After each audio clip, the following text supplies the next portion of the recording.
What's good? What's good? What's good? It's your buzzing cousin Ghost Boogie. Check it out, man. It is B-Boys Underground episode 98. We got the one and only George Brown. We got some family in the house, like some real family in the house. Tonight, we're going to be talking hip-hop and sports, man. They go together like peanut butter and jelly. Without further ado, let's get into it, man. We got the fellas G-Fresh and the one and only George, Coach George Brown. What's goody, y'all? What's up? What's up? Big boys, underground, big girls. Here we go. We're going live. Got my first cousin here, Baby G, in the house. Gonna talk a little hip hop, a little sports. Go back. Shout out to Zone 15. Everybody tuning in. You always got to do that. 1-5. There we go. So what's going on, man? Welcome in. This is B-Boys Underground. We are live. It is October 8th, and it's 7:19 or 9:19 or 8:19 or 6:19 or whatever 19 on this planet, wherever you are. It doesn't matter. This is B-Boys Underground. We're live and uncut and raw, and we're getting ready to talk about some hip-hop, talk about some sports, talk about a whole lot of things. And you know, we're going to start it off first and foremost with the first question.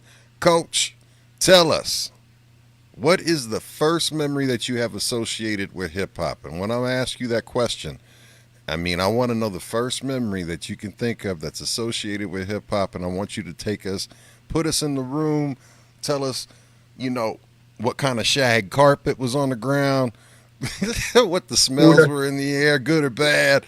What song was it? Artist. Let's tell us tell us about that memory and why it was so important. I'm gonna say, okay, hip hop. You know, it's a blur. You know, we getting up there, so it's a blur. But I got a lot of memories Yes, about hip hop. USA, Golden Skates, roller rink. You know, us rapping.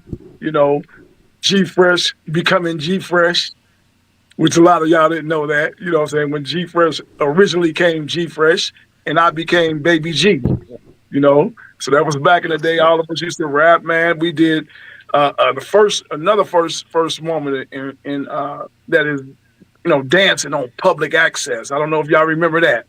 You know, well, I think it was 15. I think that was the cable channel. I ain't gonna talk a lot of trash now. See, I start talking about all the pop locking and everything we did. I ain't gonna say we won on public access. You know, that was a big thing back then. You know, you had the Whoop Bronco, but the public access was the channel. See, that just came back to my memory. Was just thinking about it off the top of my head, man. Is, you know, but you know, we all love, you know, the hip hop, and today we still listen to the same songs we was listening to back then. You know, when you hear a car roll up and he playing that old school, the Sugar Hill Gang, he been listening to that for 30 years, 30, 40 years, maybe 50. You know what I'm saying? So what you come up on is what you stay with. You know, you know the younger guys now, they'll come up with some younger artists, and they think that was the truth. Hip hop done elevated in so many facets, man, through the years. You know, but everybody got what they loved in their era, and their era is always best. Yeah, that's true. Everybody, don't let them come in. Hey, look, they come in the U.S. Bank. It don't matter, Scarface, whatever. We rolling, you know. So that's because that's the era that we came up in, you know. So he's one of the goats. But definitely, you know, going back to, you know, the hip hop, man, and you know, I went through so much growing up, and you know, hanging out with my cousin, and you know, we doing the rapping, the dancing, and, you know, getting our nicknames. And, you know, we started our little gangs and stuff. That's how we got our nicknames, man. We did a lot, you know what I'm saying? But definitely hip hop was, you know, the first thing that we did. Rap, dance. We even had break dancing. Y'all forget about that. We was break dancing back then. You know, I can remember breaking out the cardboard. Hey, me, and then we started hanging with Shane Curry. You know, it was one of my best friends, and we all hung together. George, all of us was at the skating rink, man. We got kicked out of there 2-3 times. We danced on the floor. Golden Skates. Back then, that's all it was Golden Skates. Everybody came to Golden Skates. You had Heart before that, but Golden Skates, that's where we was a kid. I was a kid because Man, I grew up on the west side of Cincinnati, but so and in Westwood, and I always see the commercials for Golden State skates, and would always bother my parents because we had like a roller skating rink on the west side too, but it wasn't nothing like Golden Skates, man. I was like, No, can you that's man, the please spot. take me to That Golden is Skates? That was the spot. man, you have to. Hey, it was Golden Skates. You got to know somebody to be in there. You know what I'm saying? So that's how Golden Skates was. You got Forest Park over here. You got Lincoln Heights over here. You got, we all came together. You know what I'm saying? But when it was time to go, we was all together. Yeah, We fight at odds, but then when it's time to go, we all come together, and that was the great thing about it. You met a lot of friends, man, and a lot of people, man, with all the, stuff in hip hop, and our era. We can go back, like I said, it was breakdancing contests. It was who can do that the best, and you tell the young guys that now, and they be like, "What? Yeah, yeah, that's how it really was. It was like that in Cincinnati. It was Yep. like that yeah. in Cincinnati." And all that. Hey, look, you got to move out the way when they start getting ready. When they start ramming up you got to back off the dance floor. You know what I'm saying? Because Yeah. they take over the whole Yeah. dance floor. So it was, Skating became we secondary when that happened. it was skating was secondary. Period. Everybody come off the rink to watch that. Oh So yeah. that was them are memories that we will have that they only could see on TV. We actually seen that in life. That's a great thing about life, man. You go ahead, and then you have different things that happen in your life and memories, and they can watch LL Cool J, they can watch Crush Groove, all that stuff, man. We lived that, and that was a great thing. So that we definitely could talk about hip hop. I got you. So, who was your first first favorite group or first favorite MC or artist that was a hip hop artist? Oh man, that's a hard. That was a hard one. It was so many good ones, man. I think I Was got there Cat- one from or two that you were gravitated more to? I mean, come on, man. You got to go to PE, and then people. You got to go to Public Enemy. Then you got to come back. You got Easy. What about Easy? Easy, Yeah, man. Easy started the whole thing. Without Easy, there was no Compton. These was the ones that started all these rappers and artists that they got now. Those was the forefathers of it.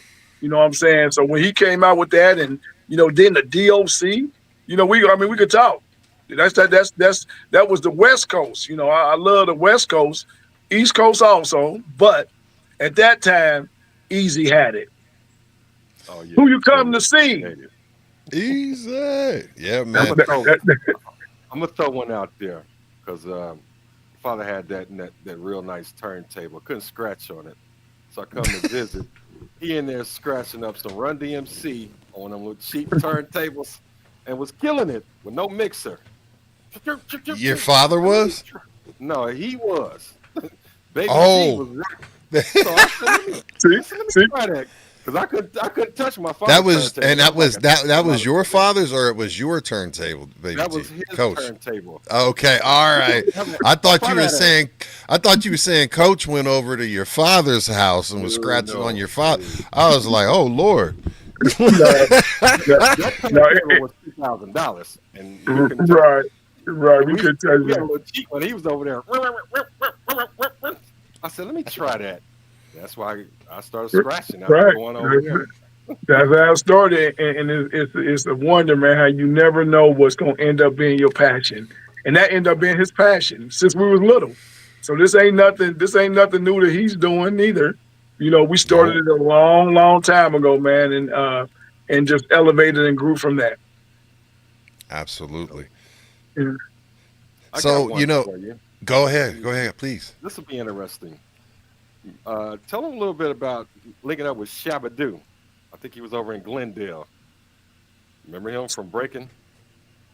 Yeah, I do remember that. See, George, you trying to make me think. I remember it. I don't remember the incident. I don't remember the incident though, but I do remember that. You told go, me was living down the street you from let you go in and tell them, and then you gonna make me remember. Yeah, you was Glendale, where we used to have one of the family reunions there. And you Family said, reunions, "You living right, down the right. street." Mm-hmm. And he said, man, guess who I met? The dude, Shabba-Doo from the Breaking movies. I said, bullshit. He said, he's down there, man. We was working out together. He was showing me new moves. Right. Yeah, So you know, like, look, go ahead. yeah. I said, you know, man, it was like I said. I remember. I don't remember us actually doing the dance, but I do remember talking about it with you. You know, so Yeah. you know that was only how many years ago, G? I ain't gonna tell you your age. That had to be 40, 35. Yeah, 35, 40. 40. Yeah, long time, man. We done did a lot of things since then. Long time. But yeah, man, it's definitely, man. But hip hop, man, like I said, man, when you tell people, you know, I bust a rhyme, you know, I bust a rhyme. I'm saying the same old rhyme from eighth grade. The same old rhyme from eighth grade. I ain't gonna even bust it, but we still saying the same rhymes, man, that we made up. We remember them. See, we remember some of those things, you know. Yeah. But it was definitely, man, we started doing that, man, and rapping, dancing, skating. That's where we started the hip hop. All right. I want to ask, well, since you guys started dancing, who was the better dancer? You were Man, Fresh. come on, man. Come on, man. It's G Fresh. You already know who was the best. You know, G Fresh is my first cousin, which it was four of us actually, because we had a cousin that was a girl. We had three boys and one girl. All of us was the same age, the same grade. Mhm. We all graduated from high school the same year, you know. And G was from Lincoln Heights, but then he moved to FP. So he was a little distance from what we grew up under. You know, we grew up under a little bit, you know, Forest Park, you know, which was predominantly black, but more middle class. Yep. And at that time, Lincoln Heights, you already know what Lincoln Heights is, you know. So we grew up a little bit different. But and actually, I grew up in the Valley Homes, and that's where he started at. He lived in the Valley Homes also, in Lincoln Heights, you know. Moving on up from. His dad got a good job, so he left us. He left us in Lincoln Heights. You know what I'm saying? You know what I'm saying? But you know, man,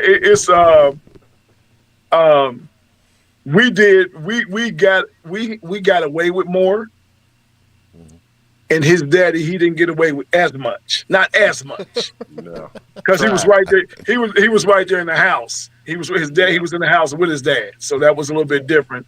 So it was a little rough. So he come hang with us. He have a ball hanging with us. Oh yeah, get You loose. know, yeah. We He's got. like, can I come over there? I don't want to. Let me go over there. Let me go over to your Right. house. We got loose over there. Right. Yeah. My mom working two.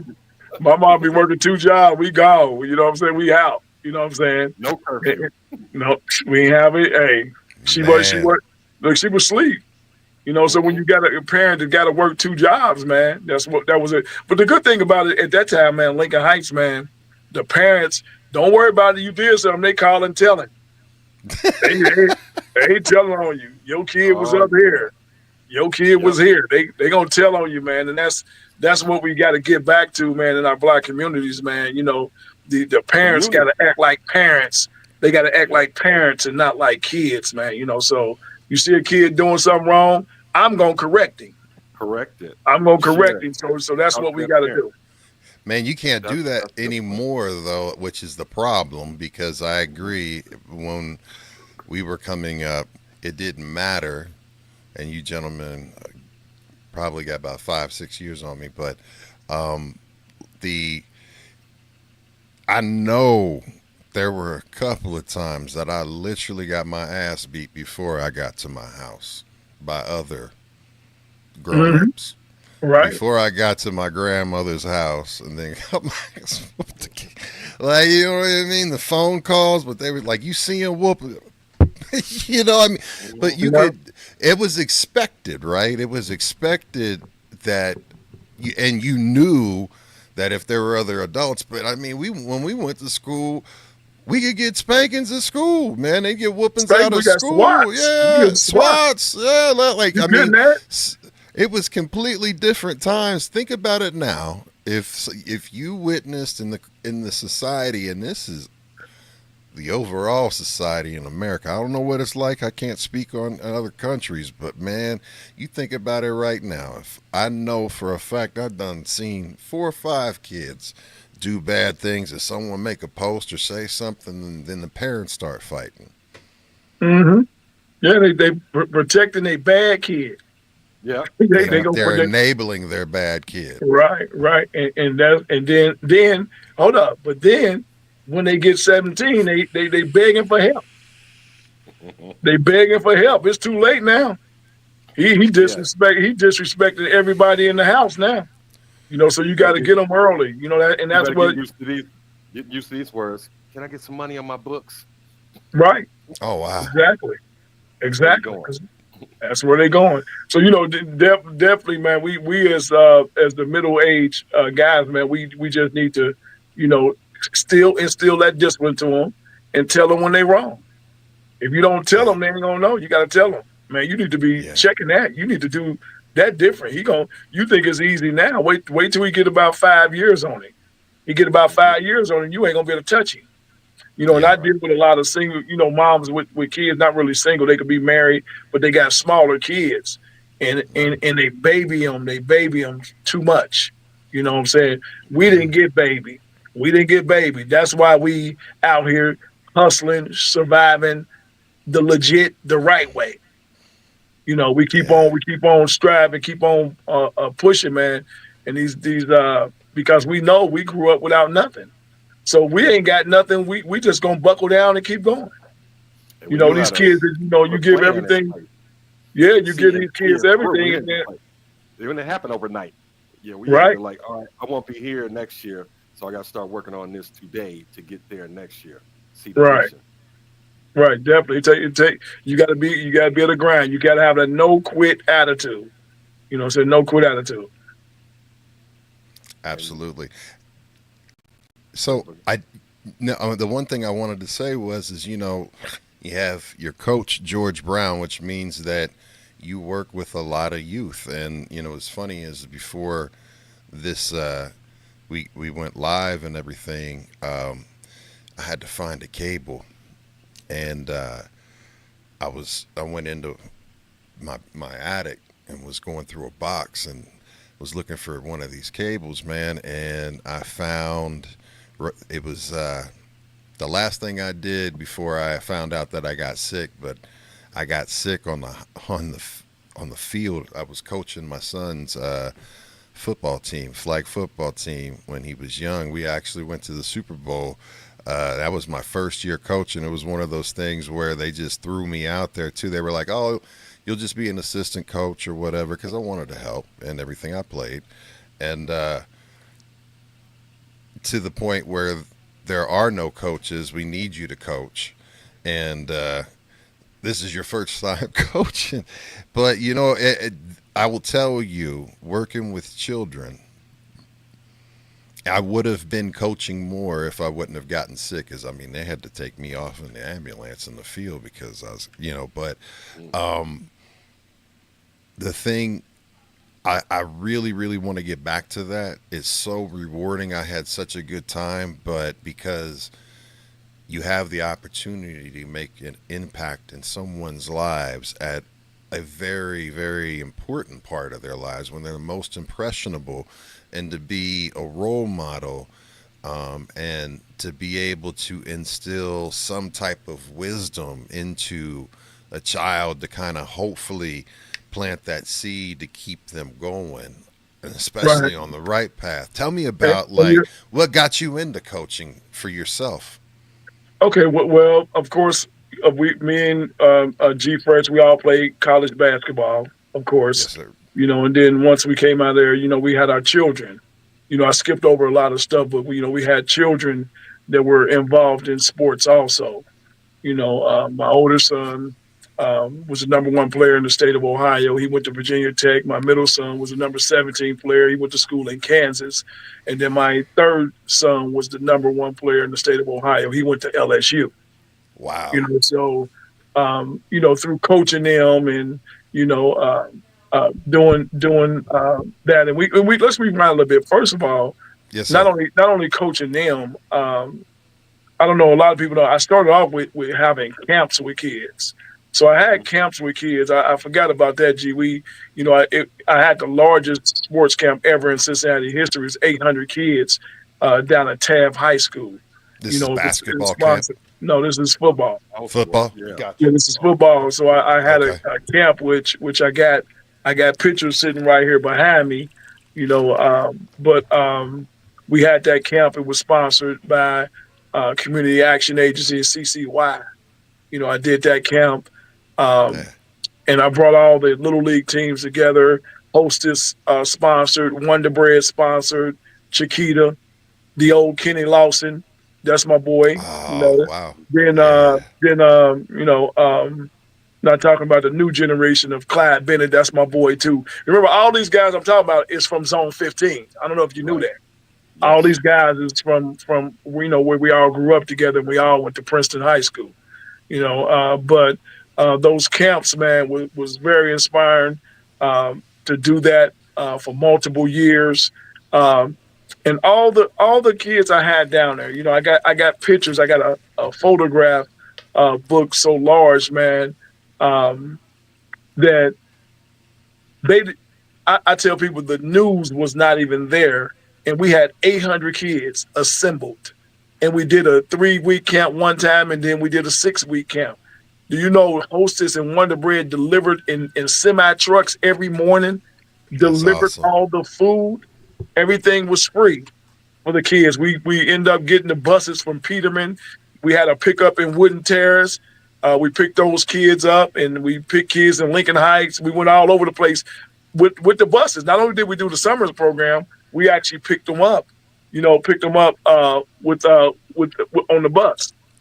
So, but that was a great thing, that we did. So I got into coaching by doing camps and stuff like that, and then I ended up coaching at Princeton High School. I coached basketball at Princeton High School. Then from that point, I went into the Little League. I was president of 3 or 4 different youth organizations. I started the Mid-City Panthers in Forest Park with about 400 kids. We did that for several years. So basically, I worked my children from the time they were 5 all the way up through the Little League. So the same way the coaches, and like you're saying, I started off coaching at the same rate that you did with the younger kids, which was my kids. Yeah. And then I basically followed them all the way up. Now, when I stopped coaching the Little League, I stopped coaching once my children made it to 8th grade, 7th grade, when they were out of Little League. Because at that time I think I had put my time in. I did it for about 10 years, coaching Little League and doing camps and stuff like that. Now I had to concentrate on my children. So that's kind of how I got into coaching. And G Fresh probably did the same thing because, we had his daughters. They come down and work out at the gym. Both his daughters was college, basketball players also, just like he was, So the sports thing, just like all of the rest of us, in sports, which is our people, we love sports. The sports was the vehicle to open up a whole lot of doors. So that's why sports are so important. It makes you do your grades.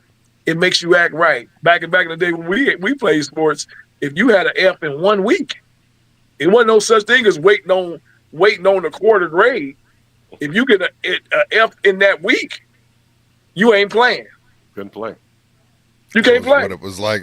Right. So this is information for parents to talk about how easy they got it. If you had an F in the week, the coach called everybody in and say you are ineligible for this week. So that's how deep it was when we were playing, man, and how things and times have changed. And you wanted to play. You did not want to miss any playing time whatsoever. So it made you bust your ass. Like, I gotta get to class. I can't mess up. I'm not gonna get in trouble. I can't do any of that. And just think if you don't have that type of attitude growing up, then how you gonna have that type of attitude when you get grown? So it starts when you're young. If this is how you were, do you know you were the same kid that you were growing up with a few changes? A few That's changes, true. but you're the same That's kid. true. You know what I'm saying? So if you don't clean up your room, the reason you want to be hard on your kids is because if you don't make them clean up their room, they're gonna be that same person when they get to college, Yeah. and Dirty then they're ass gonna dorm be room. man, Adults. they're gonna be fighting with their roommates. You know what I'm saying? Because they won't clean up the room. So basically, that's how I got into coaching was my children, and then they had a lot of success and all that. So that's kind of how I got into coaching from the start. That's dope, man. And salute to you for that. I mean, because it takes a tremendous amount of time. It takes a tremendous amount of your personal time and effort to do that. But there's such a reward in it. It's because think about just when you were taking those camps and getting those camps and everything together. And you were getting all of those donations, and you had the buses and putting together a curriculum and getting organizing and all of the different staff members and everybody on the same. It takes a lot. That's a lot. That's a lot to do. And And I couldn't shout out everybody, for the programs they did. We had Right. teachers, man, and Demetra Jones. She just passed away. She was a Cincinnati public teacher. She ran that camp for me. The academics. She was head of math at Heberly Elementary. Then she went on and been to a couple different other schools, but she ran that camp for me. She passed away, colon cancer. So y'all guys at 40, go get your colons checked. Gotta get I'm a colon. cancer survivor. Yes, sir. Yeah. You know what I'm saying? So you got to do that, man. But during that time, man, I won a lot of awards and stuff, man. I won top black entrepreneur at the Cincinnati Business Courier downtown. I have my own day that was in Lincoln Heights. They gave me a day. I had my own day in Forest Park. I was the top black entrepreneur for that Cincinnati, and I was the unsung hero for the Wiz twice. So I won the unsung hero for the Wiz twice. So I did a lot of community service, man, to get to the point of where I'm at. And let me tell you That's dope. something, Boogie, too. So, and with the sponsorships and stuff, we was kind of doing the same thing because when you was helping me, because he was helping me out when I was doing the Mhm. Scribble Jam. Yeah, It but I was the remember Yes, that. same sir. concept of how to get them sponsors in. They started small, and eventually to the point. I was there when Hostess was pulling up and Chiquita and stuff like that. And our first years during Scribble Year, we wasn't getting those big sponsorships, but we kept grinding and pegging, and then getting our business proposals together and sponsorship packages. So we was kind of doing that almost at the same time. I'm doing Yeah. Scribble, was doing the BYS Browns Youth Sports. I almost pulled that shirt out and put it on for fun. I seen it the other day. I was like, let me pull that out. Yeah. Yeah. So, but that It- grind and getting them people involved, getting the sponsorships, and then bringing something back into the community, man. That's so important.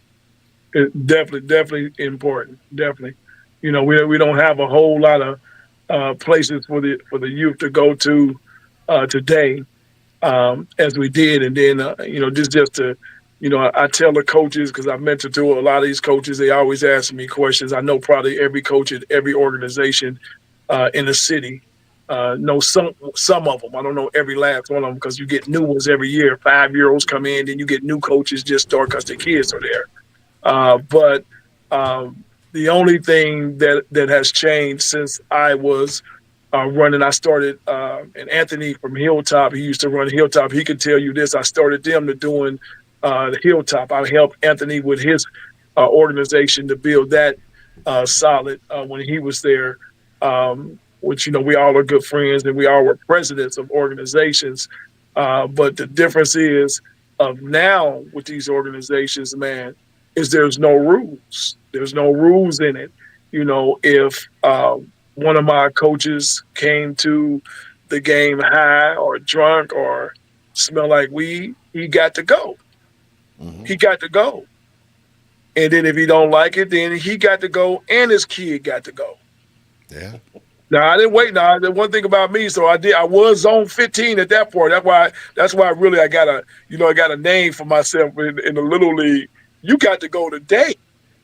Now Yeah. you leaving today on the field. I've done that, and I ain't gonna talk about some of the other things, man. But I was really really a stickler for that, man, because we had the Forest Park City behind us, the mayors and everything. So we had to make sure that we kept everything in line. But you wasn't Well, coaching you're for around me. kids too. You can't. Yeah, I mean, you yeah, can't be out of pocket like that. right, And yeah. when you're dealing with children, you have to be.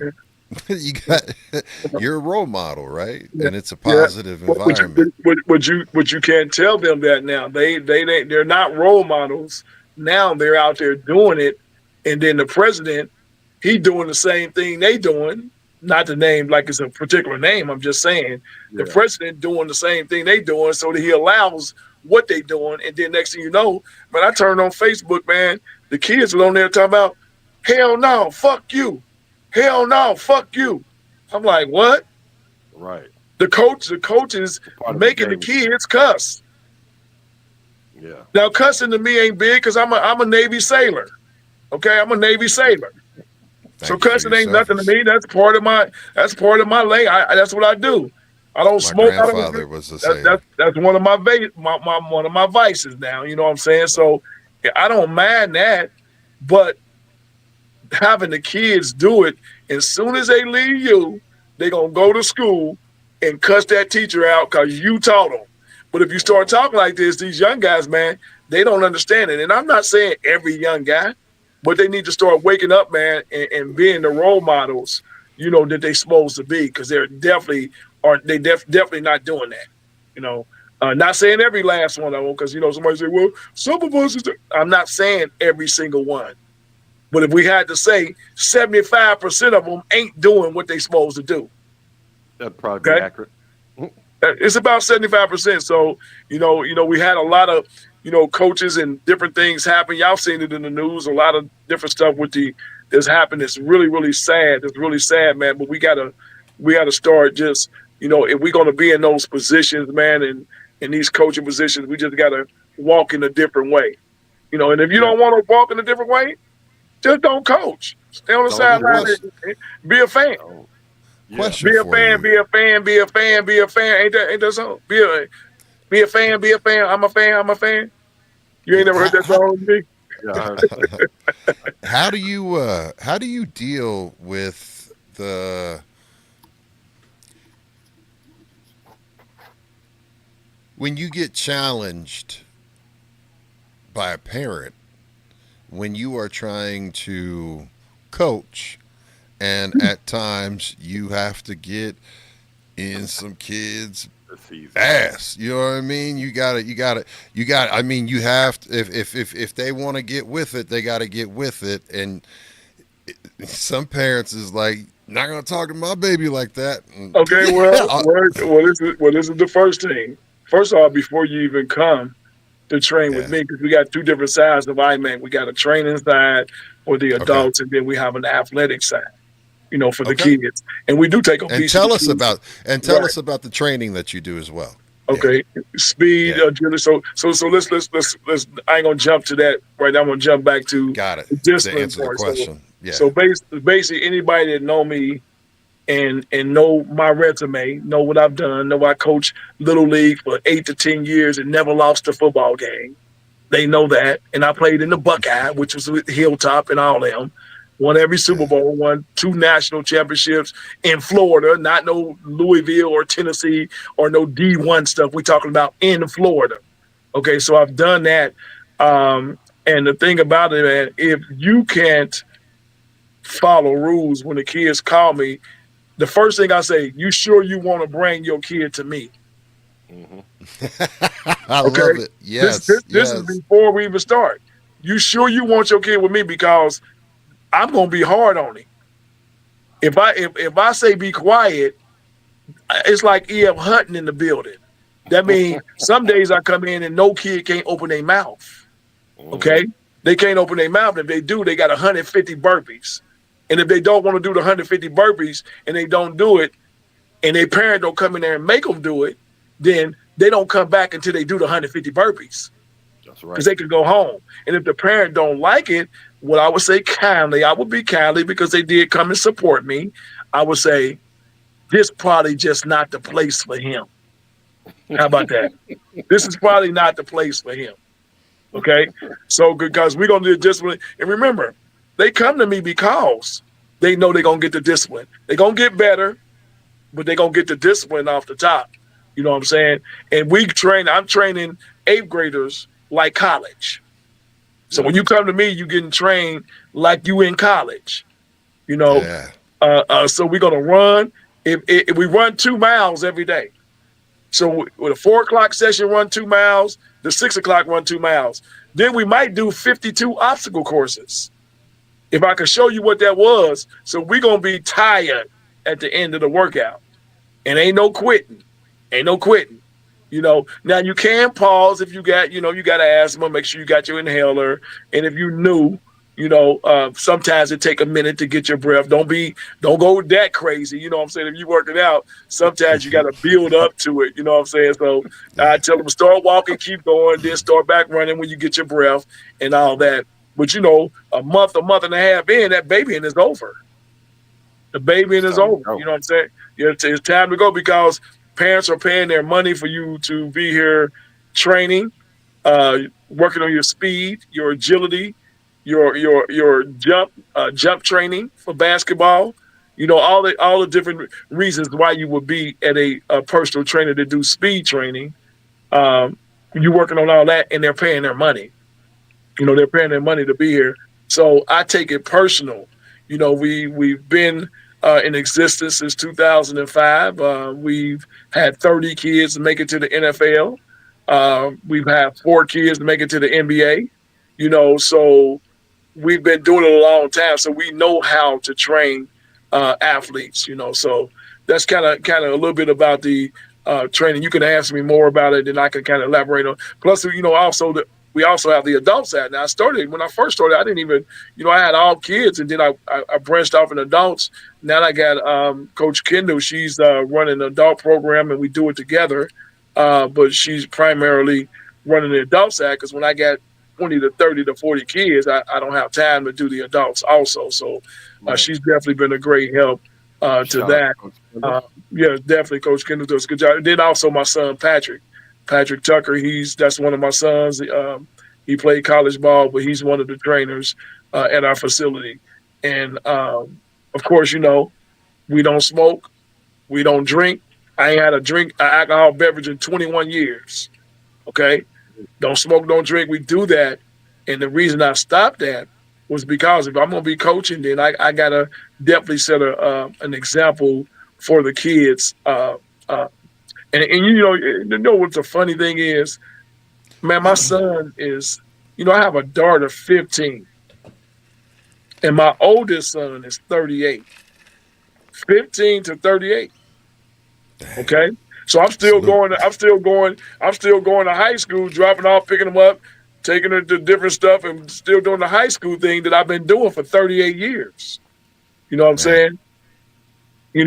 So it's my kids are 13, so I'm just now getting to that part, Right. So basically, in my repertoire, I have, my kids, and then I got 5 grandkids. 5 grandkids. So we doing that grand thing too now. So I got the oldest one. He's already training, and he's so tall now. I know he's gonna be at least 6'5", 6'6". He gonna have the Smith blood. See, my name is Brown, but our family name is Smith. George tried to take my name. You know what I'm saying? That's another story too. There's so many stories, man. His name is what's your name, George? What's your full government? Your government? What's your government, son? Arthur Smith. George Arthur Smith.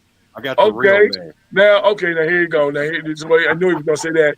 Well, and my name is George Arthur Brown.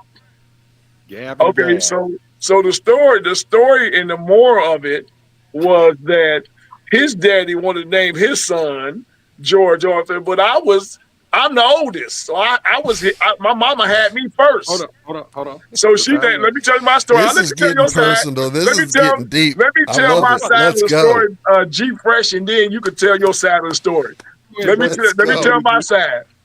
My mama named me George Arthur first because our uncle died in Vietnam.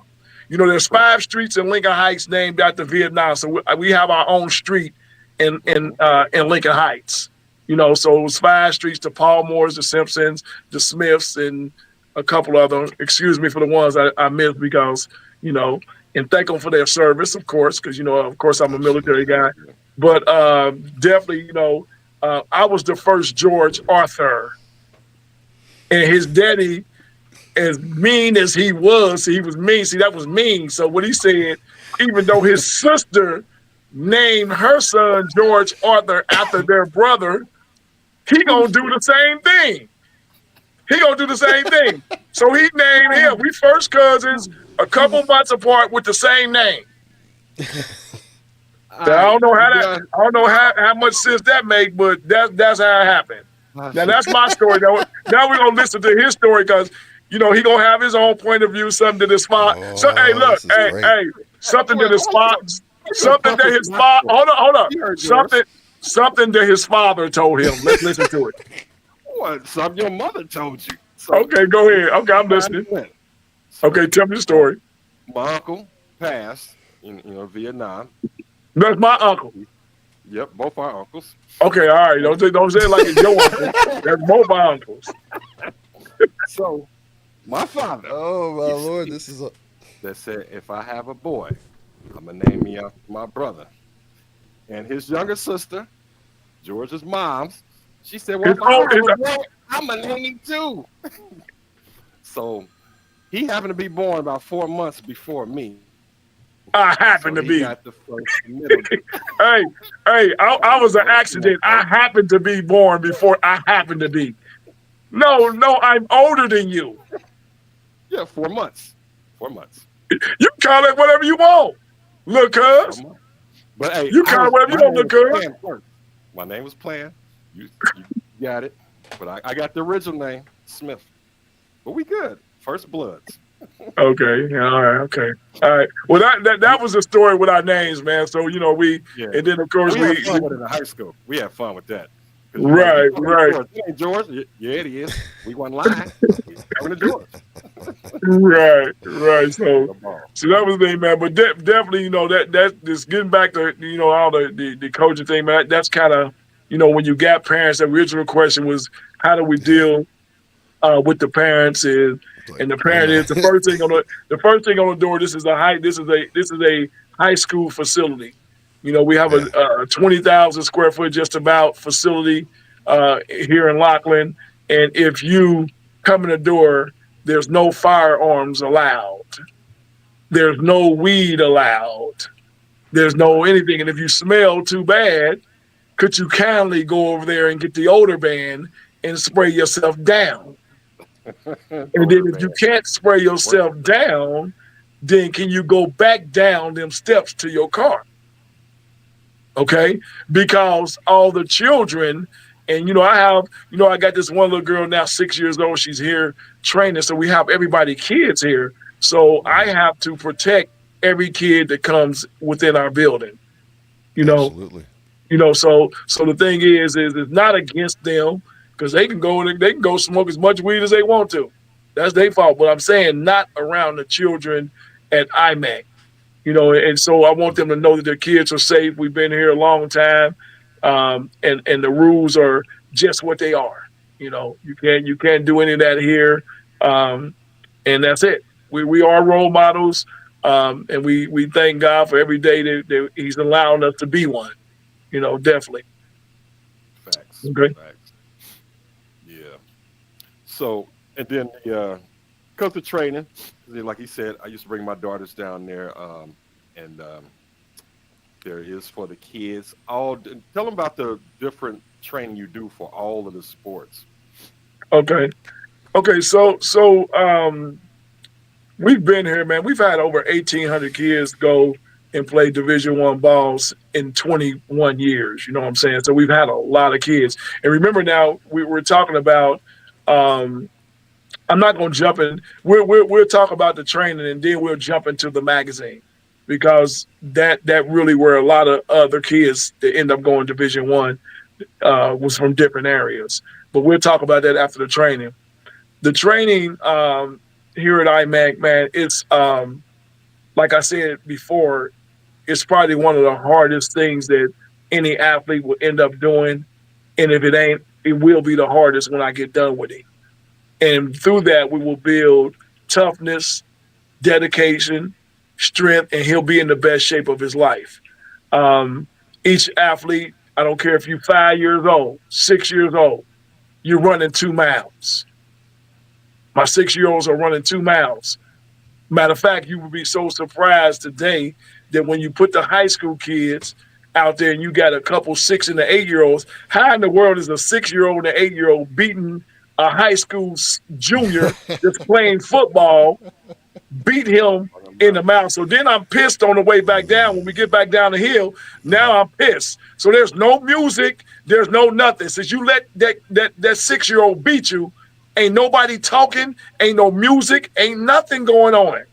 Okay? Because I done took it personal. See, I took it personal. I take training personal because I've been here so long.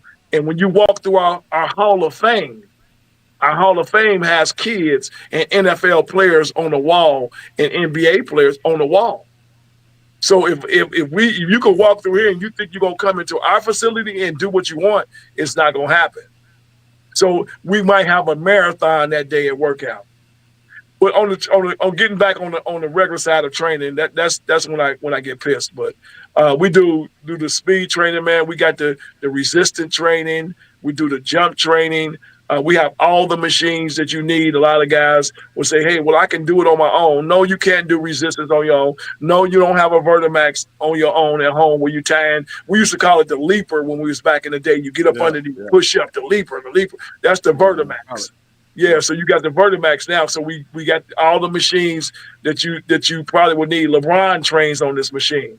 You know, we got you'll see if you ever seen the treadmills and they got a bend in them treadmills like that. They have a lot of mock ones that's a lot cheaper than the one that we have. We have the actual one that the Olympians train on for is a treadmill.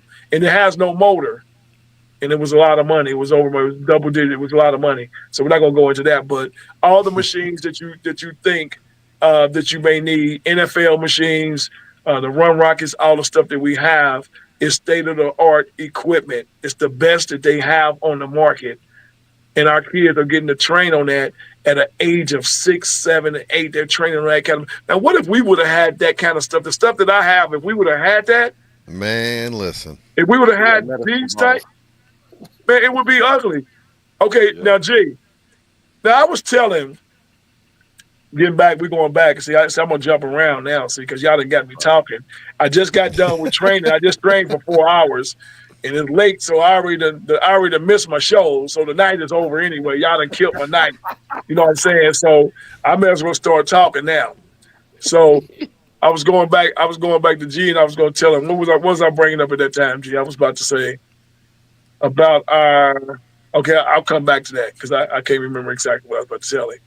But anyway, we got into the training and the jump training. Bam, I got it. G, I was telling the kids. Now, you know, I got a kid from Lakota West playing basketball. I just signed up a 6'8" kid out of Georgia. I got a couple 6'9" kids. But anyway, I was telling them that I could stand still, 360, and cuff it and dunk it, and stand still. Mm-hmm. They can't believe it. So you need to let them know on this podcast that Coach George is doing that. You need to let them know. The Leapers Coach was George out of the building. Huh? Coach Prentice. Yep, and the Leapers, all of everybody, the Leapers. So, you know, because they don't believe that we were doing that. They think they were the first ones.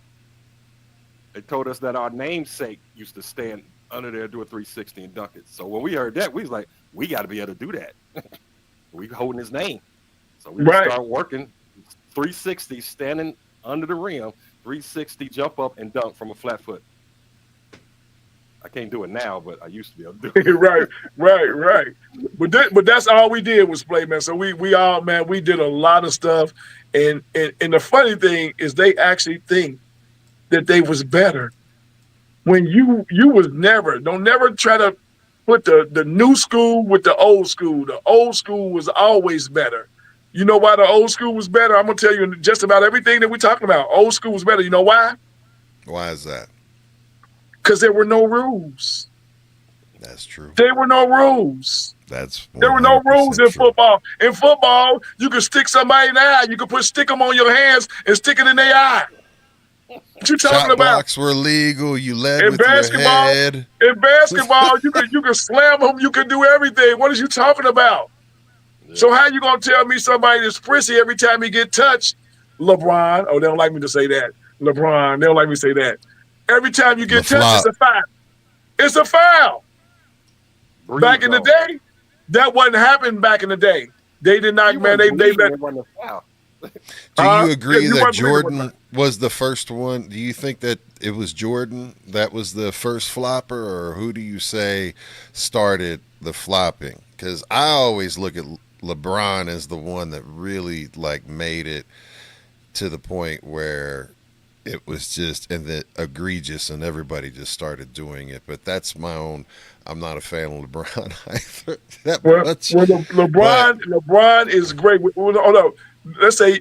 But they he's all not the do best- it now. He's They not do your it best now. player, Oh. but we got to love LeBron because he's from Ohio. Absolutely. O-H-I-O. So we Absolutely. got I to love him. have respect. We got- It's a love right. hate. Right. It's a We got to love him for that. Mm. Yeah, but a lot of times, man, even when Jordan was coming up, man, you got to realize the guys they played with, from James Worthy to Coop to all them guys, man. He played in the era that he got fouled and still had the points. They wasn't calling all them fouls and stuff. He was letting him get fouled. That's why he had to put it up so quick. Jordan come They down, were he put it killing up. him in the Pistons. They They- intentionally tried to kill him. Right, Everybody did. Yeah, right, I mean, and then switching over to football, man, you can't even tackle nobody now. no, you can't even tackle nobody. No. You breathe And on the then- quarterback. It's 15 yards. Hey, look, and watch this, because all of us from Cincinnati will watch this. And then when you start talking about Joe, what's Joe's last name? Joe who? What's our quarterback name? Oh, Joe Burrow? Is that his name? Oh, don't say it. You forgot? Oh, yeah. Listen, I mean, listen. Who listen. tiptoe? No, He tiptoe has Joe. been running for his life. Hey, well, He's been running for his life hey, every play since hey. he's been here. So don't give so, me the fragile stuff. good. He has not had a line, fam. Okay, Give him so a the- chance. so, Give hey, him a well, chance. No, well, check this out. First But of he's- all, for $200 million, he ain't ran no damn where. First of all, and then second of all, he ain't has ran not nowhere. had a line, Hey, fam. no, right. For $200 million, he need to run. And then second of all, he need to roll out. He need to learn how to. It's cement foot Joe. Cement foot Joe. Pass Yeah, the that's ball, true. man. Pass the ball. He won't pass the ball. He hold it. It's like he want to get sacked. Nigga, He's throw reading. the ball. He's Throw the ball out constantly of bounds. reading. And the Yeah. shotgun. Hey, throw the ball out of bounds. And then, so you're a Bengal fan, huh? You're a Bengal fan, right? Unfortunately, man, it's Okay, well, I root I for- love the Bengals. So Right, I mean, right. hold on, I bro. root for- I started a kidney cancer foundation because this is my kidney cancer logo. Because orange and black is kidney cancer colors for awareness, and I'm a kidney cancer survivor. So this is something. Kidney Cancer Awareness Month is March, and I'm starting a whole foundation. And doing Okay, something for the that's a month good. of That's a March, good so thing. yes. Good thing. So orange and black, and then- yes. and then I I'm right. bleed orange and black, fam. So this is Okay. I am in mourning right now. I am. He's Uh, out Listen, there now. I took my Now, son to the Monday night game because we're out here in Denver, fam. Right? And listen, man, I had to remind myself because people don't understand. In Ohio, yeah, people are fanatic in other areas and everything like that, but they don't understand that, listen, we expect to fight when we go to a football game. Like, you just, I mean, women, children, men, they fight at the football games. And this Little League, and that started early. I mean, it's just Right. people are a little special when it comes to football in Ohio. And I had to remind myself that I'm with my son and I'm trying to set an example. And you got to hear these shit talking people out here. And like, normally I'd have just been like, what's up then? Like, Well, hey, like I look, would, I just fire on somebody, man. I couldn't. I flipped somebody hey. off and they got mad because I was like, "You're the one talking shit. Don't talk Well, don't- shit to me." Well, don't worry now, because you got your savior now. You got Joe Flacco, man. You got Joe Flacco now, so you got a savior, right? See you next season. Y'all picked up Joe Flacco, right? What do you say, y'all? You part of here? So let me guess. Who do you root for? Okay, I'm gonna tell this story. First If of you all, was Steelers, I'm about to Hey. kick your ass off the First- fucking hey. screen, man. Like, let me tell you. I'm sorry to cuss at you, man, Hey, but damn you- it, man. Like, you- that you tell Hey, me. let me tell you Is that something. why you got yellow and black on, fam? Like, we Steelers fans. Yellow and black is IMAC, man. What is you talking about? Go, let's go. Hey, but check this out. I'm not a fan. I'm not a fan. I'm not a fan of no one. But I do True. want the Bengals to win because I'm from Cincinnati. Okay? So that's the only thing, but I'm not a fan. So I don't get emotional when they lose. I do. Well, why? Well, you must be used to that. You've been doing it since 20 years. Listen, I grew up with my father throwing shit at the televisions my entire life. So I mean, like, I remember, like, you don't understand. I tell people, like, why do you want to talk shit to me as a Bengals fan? Because I don't have anything. I mean, all you're doing is like kicking the little dog, you kicking a chihuahua right now, man, because it's like it's easy to pick on the Bengals because we don't have any type of rain. So I'm like, if anything, I'm not a bandwagon fan. I've been doing this shit my entire life, especially through the 90s. Through the 90s, you know what I mean? I'm dedicated and loyal. There's no bandwagon in it, and this is a difficult franchise from the owners all the way down. It's problematic to be a Bengals fan, man. I know what you're saying. Right. I get it, Right. man. But Right. and my poor son is like just got it as bad as I do, and I'm like, son, because listen, when the last Super Bowl happened, when we went, I was like, it ain't over. Just calm down. And then it happened, and I'm trying to not lose my cool, and I'm trying to console my young son at that point, and he's like, why? And I'm like, because you're a Bengals fan. This is what you need to get. You need to embrace the hate. You remember the character Bane? You are coming from a dark place, son. This is embrace the hate. Well, that's just like my son. My son grew up in the house with me, and he loved a Bengals fan. No matter what I said, he loved it, and he still do it today. He said, well, I don't know. The season ain't over. He said, Flacco better than Brownie. Yes, man, he is. Flacco just got benched. Flacco just got benched last week. Don't tell me that. He got benched for his play. So don't say he's better than no Browning. I don't know, man. Browning, listen, I was a Browning fan. I thought we were going to be A-okay, but he is shook. He's lost his mentality. I'm gonna take it a little deeper. Zach. Hold on. Okay, hold on. You just look. You think it's Browning, but it's not Browning. They done told Browning to go out there and say, look, man, you all we got. CMB, you all we got. Do you remember that song? Do you remember that movie? CMB? That's New Jack, man. Yeah. Okay, New Jack. So CMB, you all we got. Don't run the ball. Don't run it. So he's playing the exact same way that Burrow played because he's the number one quarterback, and that's what they teaching him. So he only doing what they telling him to do. Yeah. Don't run out. Stay in there. Try to get the ball to Chase. Try to get to Higgins. You see an opening. Just wait. Oh, you moved. Oh, you ran too early. That's how Joe played. Oh, you ran too early. So he stay in the pocket. And lo and behold, he hurt his toe. He hurt his toe. If he would have just picked his feet up and ran, he never would have hurt his toe. You're right on that one, man. And a lot of them killing him about shotgun too. They said Yeah. he said he a sitting duck back there. Right. I mean, but my son went to LSU, so I'm gonna give Burrow a little slack. He definitely can throw the football. I'm gonna give him a little slack because he is an LSU Tiger, and LSU Tigers is one of my favorite teams because I was in that organization with my son. So I love the Bengals. I love them. Bayou, I love them. But he'll be okay, man. Bengals just got to do some more recruiting. So we ain't gonna kill you too much on the Bengals. That's enough Bengal talk for real. I ain't gonna hit you that hard. All right, man. Okay. Because you got me in my feelings, man. I had to deal with that Monday Night Football ass whooping we had, man. I'm like, Never doing that. Right. When Joe went down, I was like, man, we should have just stayed home, man. Yep.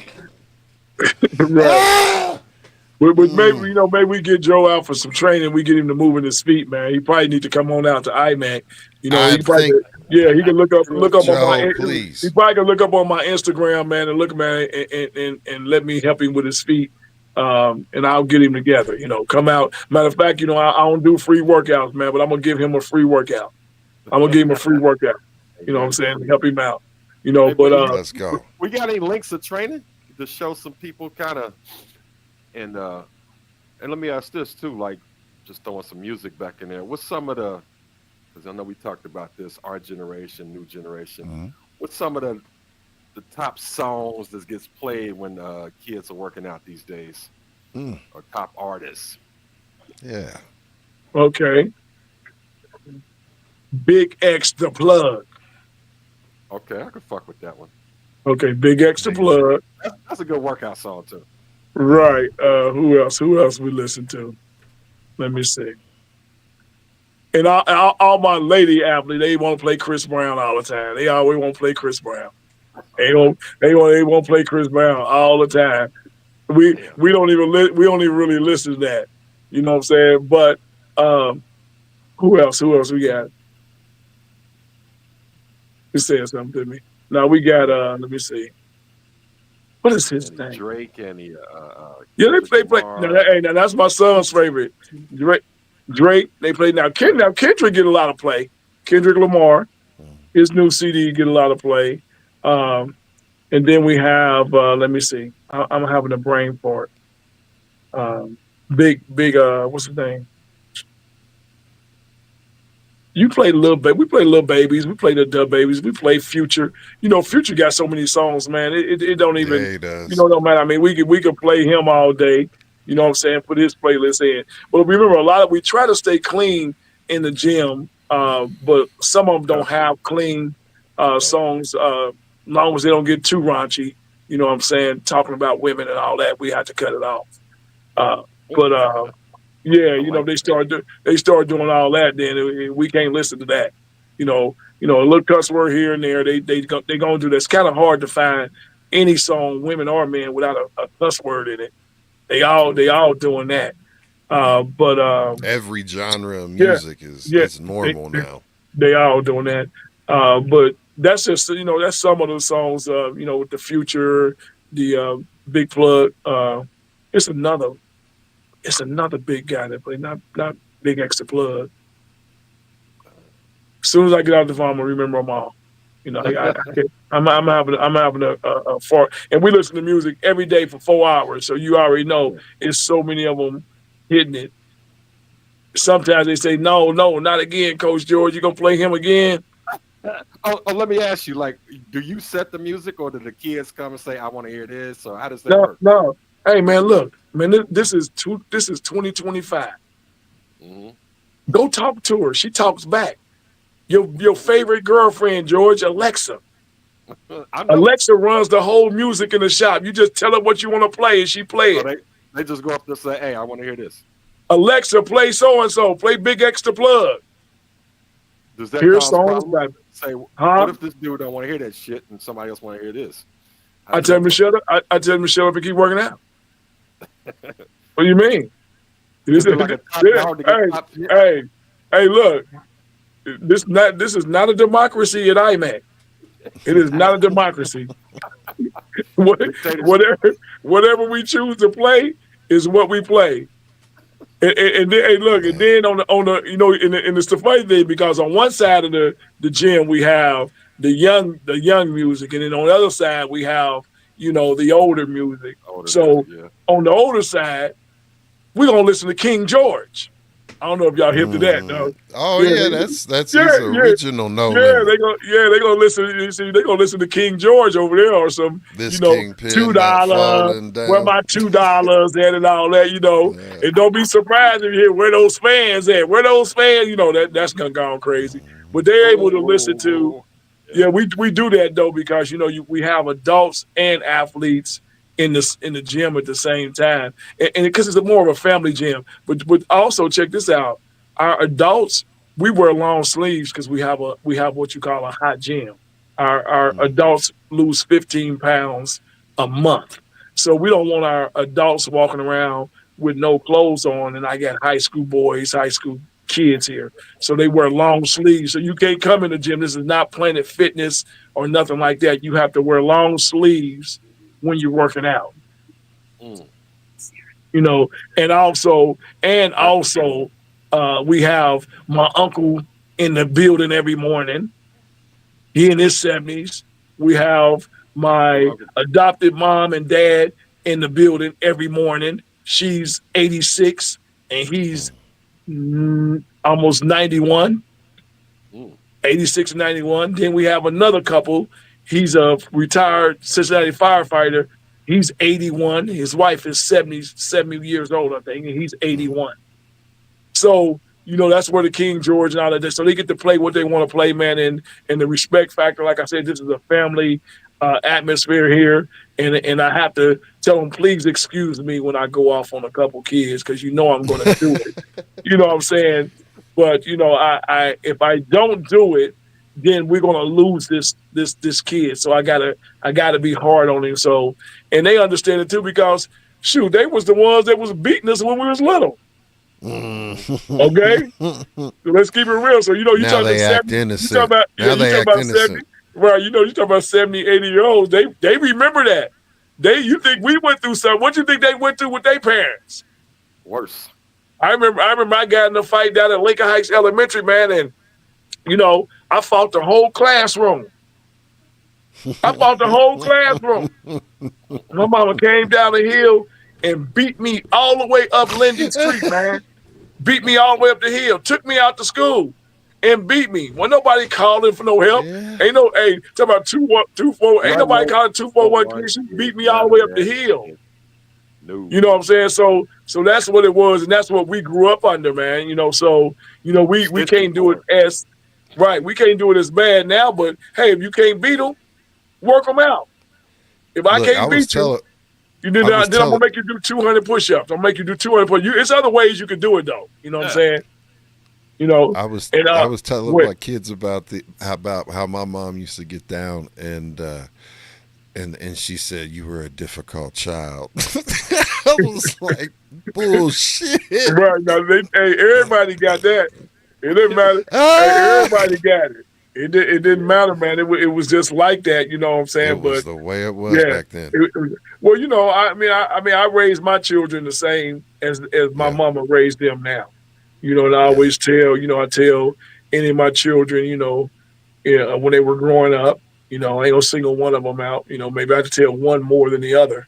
Whenever you get ready to call 911, call them. Because I'm about to whoop your behind right now. Call them, and you just lost me messing with you. Call them. Go ahead. You make that move. Go ahead and make that move.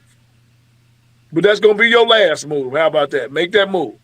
You know what I'm saying? So I don't let that intimidate me, because I go right down and say, yep, I beat him. Yeah, I beat him, and I'll beat him again. You know, so do right. So do what you got to do. You know what I'm saying? You know, and keep them with you. How about that? Keep them with you. Right. Because I'm gonna beat them again. Okay. Right. So none of that scares me. You know, none of that scares me.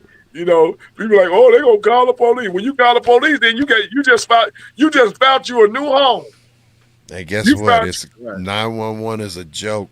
There's a song right, about it. right. That one, right. That one is How you just, gonna, hey, how you gonna They down ain't gonna with get to those you. They crazy gonna things help you. up? They're gonna collect your body. That's all. It's right, right. Definitely, man. You know, so but hey, but we were talking about workout because y'all wanted me to get at this. Is gonna be the last thing about workout, and then we can go over yes, to the sir. other side of my business Yes, with sir. the magazine. But we have Yes, the sir. adult side, man, which is really really important for all the adults out there, man. If you losing 50 pounds is nothing if you're a member of IMAC. It's nothing. We have I people. lost 200 We pounds in yeah less than 2 years. yeah, we have you down, 15 pounds a month. You figure you sacrifice 3 months, and quit going to Planet Fitness. Planet Fitness, they feed them donuts and pizzas and coffee What at kind of? Planet Fitness. Did you see that? What They is that? man What is because that? okay, now let me explain why they do that. I go ahead. Let me say okay, Oh, I mine know that why I they listen to. do it, The reason but they do this is what they do. They move and they found areas that have 50, 40,000, you know, citizens or 40, residents in that area. And they say, hey, well, we can get 5,000 or 10,000, times 10, $20 a month. We winning. We about to make a business. We're going to win. Then they're not even going to come work out. mm, They don't come work out. So what Oh, people do is they know they're supposed to be working out. You got sugar, you got diabetes, you got everything, and you're supposed to be working out. You don't want to sacrifice no money because you want your Air Jordans on your feet, or you want something like that. You want to go out to eat all the time, or drink, or whatever. You're at the bar, but you 100 pounds overweight. You drinking and eating wings. Okay, that's what a lot of people do. Well, I ain't gonna say African American because Caucasians in every race do it. You know what I'm saying? So we all everyone. do it. But the thing about it is you have to sacrifice, your workout, some of your stuff to do your workout. If you want to live and you want to have longevity in life, and that's what our adult program is about. But they go out and you go work out at Planet Fitness and pay the $10, and then they're collecting money, and you go past it. It ain't nothing but 20 cars in the lot. Go past them. It's man. 15 or 20 cars. They got 20,000 members. It's 15 or 20 cars in the Tri-County Planet Fitness lot. Go up there. I go past every week. I go past it all the time too. Yeah, ain't It's nobody, ain't light. nobody. And then remember we had FitWorks in Forest Park? Mm-hmm. Yeah, FitWorks in Forest Park. Remember Last time remember I LA yeah, Fitness I over know where by it is. LA Fitness I do over by remember LA. LA Fitness over by what was that by Smith and Edwards World when it went over there? Yeah, By Smith yeah. Edwards? Yeah, so all of those places, man, that have those fees, they're not gonna last. They're not gonna Yeah. last, including Mayweather's gym and everybody else that's doing it. Because what they're doing, they really not about, health and fitness. They really about going to the bank and getting a $25 million loan and put equipment in there and figure we can live. They don't own the equipment. They went and got the loan. And they say we Okay. can move into this $100,000 community and get 30,000 people to pay us $30 a month. That's Yep. what we're looking at. You see what I'm saying? So that's why they're able to get the loan and they're able to go into our communities, and charge you minimum and say, oh man, I'm a member. I said, this is the funniest thing. I'm a member at Planet Fitness. Well, you shouldn't tell nobody that. The way you look, you should not be telling nobody you a member of nobody's gym. Now, if they say they're a member of IMAC, they better be looking like shit. They better That be you looking like something. already know.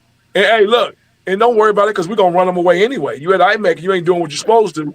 You ain't gonna last. It's kind of Okay. hard to come into a gym and work really, really hard, and you go back and you eat food, and then I'm gonna run you some more and run you some more. You're gonna end up quitting anyway. See, because when you don't have success, your mind start wondering. You get easily knocked off your path, and you say, I wonder why I'm not having success. Well, because you keep eating and drinking. Okay? You keep eating and drinking, so therefore you're going to end up quitting. So if you got success, you stick with it. So if you say, always with workout, if you say, I'm going to take these 3 months and I'm not going to drink. I'm going to take this 3 months and I'm not going to eat no more double stuffed Oreos this for 3 months. Okay? Or whatever your vice is, whether it's Oreo, whether it's cookies, whether it's candy, whatever it is. Can you take 90 days to change your life? 90 days to change your life, you know? And then if you could do it for 90 days, you're going to like what you did so well that you're going to continue to keep doing it. If you last for 90 days and established the pattern. You had the success. The success make you come back. When you have success, you keep going. That's in business, everything. You get success, you're going to keep pushing on. You know what I'm saying? It's a pattern and it's a habit too. Yes, sir. The body and we're humans. Right. Yes, sir. So now so that's that's the end about the workout, man. And like I said, when we on all social medias, IMEC G Brown on Facebook, IMEC space G Brown.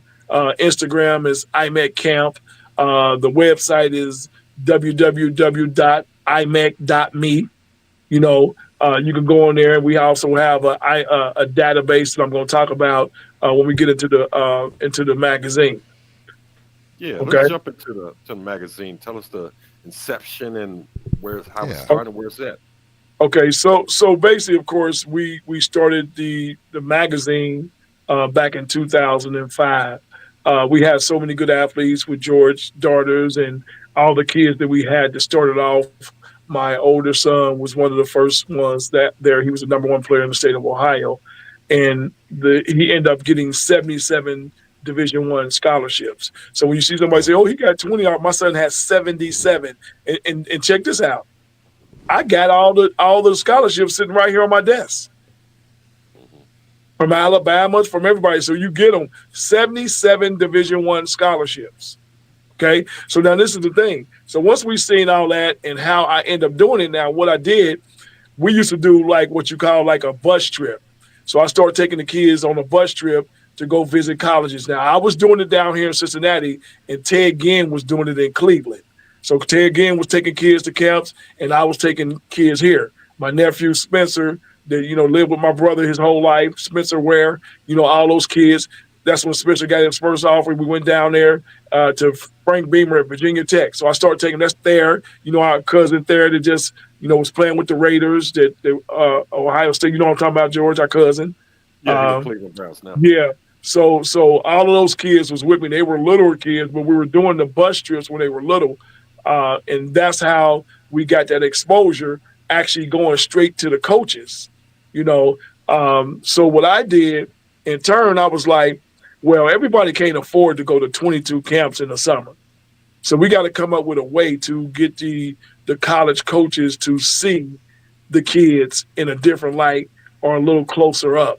And then also when you go to a camp, it's 1,000 kids at a camp. It's kind of hard for Louisville or Ohio State to see you. He's already looking at the kids that some service already said that these are the top kids you need to look at. Right. So when I found out that you listening to services that say these are the top kids, I said I'm going to be one of those services that tell the colleges these are the top kids you need to look at. So that's how I started my magazine. I started doing the magazine here. So we had a lot of success with that, doing the magazine. Then we took the magazine on the road. I ended up doing 12 camps in 12 different cities. In each camp, I did a magazine. So I had a camp in Atlanta. I had a camp in Houston. I had a camp in Dallas. I had a camp in Jersey. I had a camp in California. I had a camp. It goes on.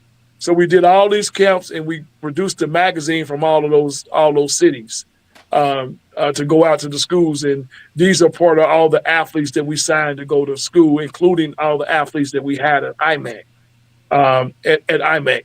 Which we call Insight then, which is still Insight Media Exposure Camps is IMEC, Insight Media Exposure Camps, but it was Insight. It's the same thing. Okay, so that's how we actually started the magazine. And it just took off from there, man. And now we're more seasoned at doing magazines, having 15 or 16 years into publication. And I wrote just about every article in the magazines. and put the magazine together. Um, the magazine goes out. It goes out to 800 universities a year. So if you got a kid and he's playing at Warner Hills and he's not getting exposure, and you know that kid is good and he needs some notice, you put him in our magazine.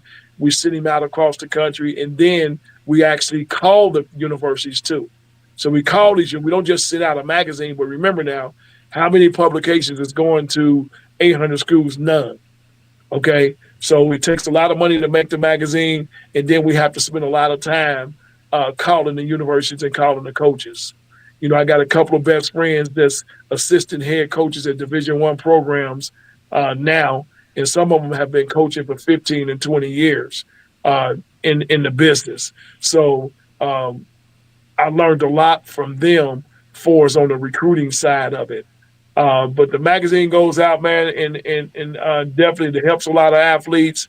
All of them are not Division I athletes, but to me now, since I've been doing it for so long, it's not about the Division I athlete. It's about how many African American or Caucasian kids that you got off the streets, because it's going to include both of them. You know, we know where we started from, but we help everyone. That's the thing about our businesses is we, you know, we help everyone that we can. So we send it out, like I said, we send it out to the schools, we do the recruiting, and we continue to help them all year long.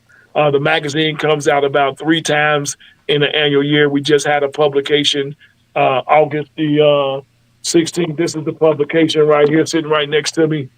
That's the publication that just came out. You know what I'm saying? So That's I'm nice. going to flick a page in there so y'all can see that. So y'all can see some of the articles and the quality of the magazine. Let me get it up here so y'all can see it. The quality of the magazine. Okay. Did y'all see that? Mm-hmm. Yeah, we got you full screen right now. Okay. So how do I get it back down though? How do I get it? There we go. Okay. I must have hit that. Okay. No, I So- did that on. I He did I, that. I just. Oh, Yeah, oh, I got you. you did that. Okay. Yeah. So Yes, then sir. we're gonna So go they can down see there. it. Okay, so we're gonna go down to. I'm gonna go to another page in the magazine. I'm doing this so you can actually see the quality of this book. Now, these are some of the kids. These are some of the kids that's already offered this underclassmen. She's at Wooden Woods now. This the big center at Wooden Woods right there. That's a kid at LaSalle, and that's a kid at Moeller, and a kid at Princeton. All these kids got Division I offers. Okay, so all those kids train and work out with us now, and we actually, I'm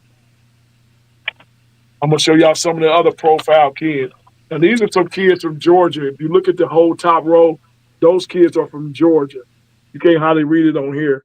All those kids across there is from Georgia and South Carolina, different schools like that. So that's kind of how we put the magazine together. We changed it up a little bit for this next one that's coming out. And I don't have any clips of that. I wish I could play something so that you could see it. Could you, if I played something, could you see it? Are you? He probably can. He got links. Do you have? Is it on the computer or like how do you have it? Because I could probably. Normally, we'll play videos. If is it on like your Instagram? What you hit? He'll bro? be right back. This is live. That's Coach, and we'll take this moment to say, hey, y'all, if you're enjoying this type of content, please hit the like, follow, subscribe, all notification bell. We shouldn't have to remind you to do that, but I guess we have to. So that in itself, please do that. Like, for real, man. Like, do it. Do it. But also, the other thing is, we do this every Wednesday. We appreciate everybody that's here. Thank you so much. And you can check us out. Follow us on Instagram, B-Boys Underground, on YouTube, which is B-Boys Underground. And then, of course, we have our individual accounts. You can stay up to date with everything that we have going on. We have some really good guests that we are trying to lock down some dates for you. And be putting out a calendar for you guys here real soon. I'm just going to be working and putting out a calendar for everyone to have. So, Okay, I'm back. yeah. Yes, sir, you are. We got Okay. you back. Yeah, I hit the button. I was trying to send it to you, but George, I sent it to your message, George. It's in your inbox, G Fresh. Okay, I'm gonna send it to It's in your Boogie here. messenger. Can you put it in the Yeah. private chat for me, fam? Yeah, let's Fresh? see here. Is it a link? Yes, hold on, just give me a Perfect. Yeah, no problem. And we'll just share it on the screen. Tell us what we're getting ready to see while we're Uh, getting this queued up. you about to see how the new magazine is laid out, Okay. and I probably would want to send you one more video to play because I mean this is really interesting, and I think some of the viewers would really love to see this because Hey, this man, stuff is we'll happening play it. right here in Cincinnati. Yeah. You know what I'm saying? So I'm going Hmm. to try to. George, how long is it going to take you to get that link? Can I get 2 seconds to send it to you? second. Okay, give me 2 seconds. Okay, Yeah, Yeah, we got you. No forward problem, to fam. I'm just coming right back. Give me forward 1 second. video to the link. All I right, forwarded perfect. to you, Boogie. See if that works. All I right, don't know. let me pull Just up send it in up Messenger. Messenger. I thought you were gonna put it in the private chat. Yeah, he sent it as a video. I got you. No problem. I got it. No problem. No problem. No problem.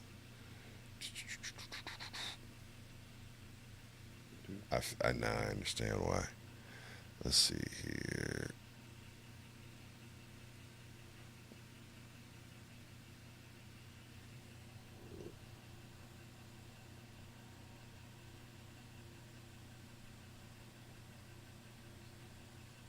All right, cool. So what we're gonna do while he's sharing and sending the other link, we're gonna show what the first one was. So this one, Oh, and actually, before we play it, we actually used to. I did some of his early commercials for the camps.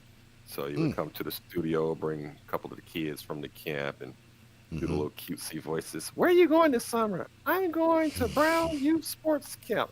And I had my beat going in the background. And yeah, I I was actually first commercials I did because I had to do the video, link it up with the sounds. I was using Vegas Video. So that okay. was new experience for me, just other than just doing the beat. I had to put the whole video with the music and sync it up. So that Hmm. was fun. Vegas Video. I haven't heard that in forever, man. Because I Yeah, can't. that's a lot better stuff today than That was with Acid and all of the stuff. Acid and Acid Sound. Pro. Yeah. Yep.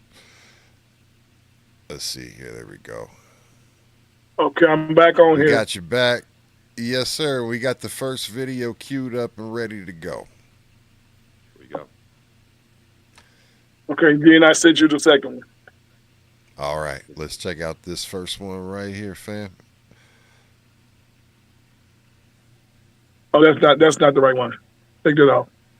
That's our All database. That's right. not the video. Go to the All right. go to the G. I didn't get a new one from you. Let me see. Look at your Oh, we got that. messenger. I'm looking at refresh. Huh? Got it now. Got it now. I'm gonna send it to him. Okay. Yeah, All because right, this will Boogie. kind of tell you. This kind of. All right, I just sent it to him.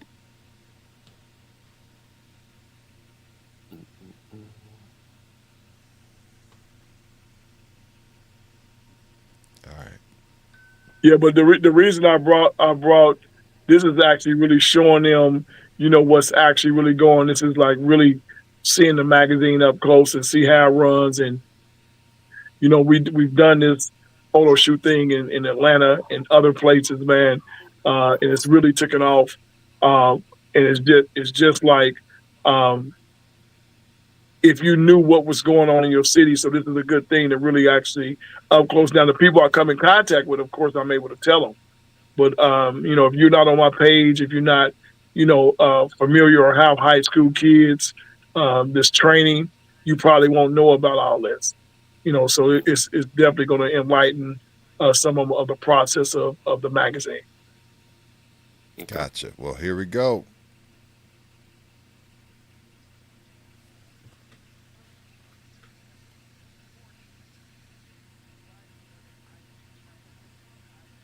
Can you hear the volume?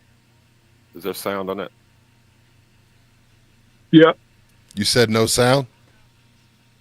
You said it there's no is sound? sound. It has sound. Okay. No, I can't. We can't hear the sound. Yeah, hold on.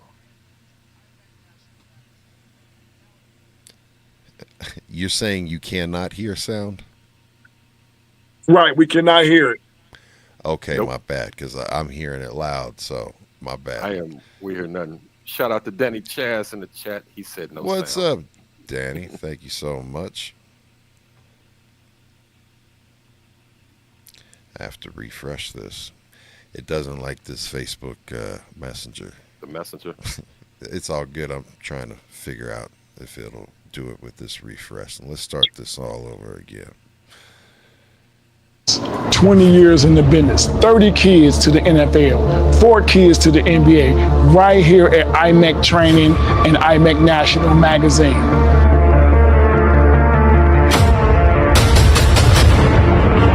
Your athlete's profile would be mailed out to 800 universities annually through IMEC National Magazine. Now you will know where your recruiting is heading.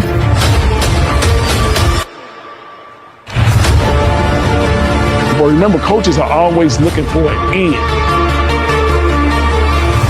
I don't have to get ready because I stay ready.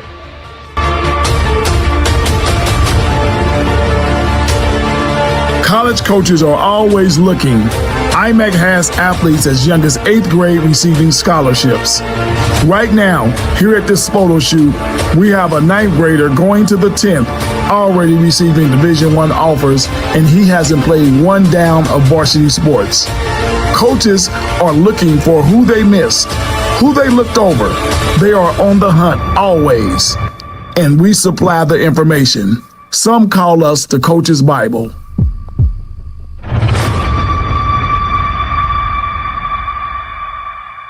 Register now. Limited spots.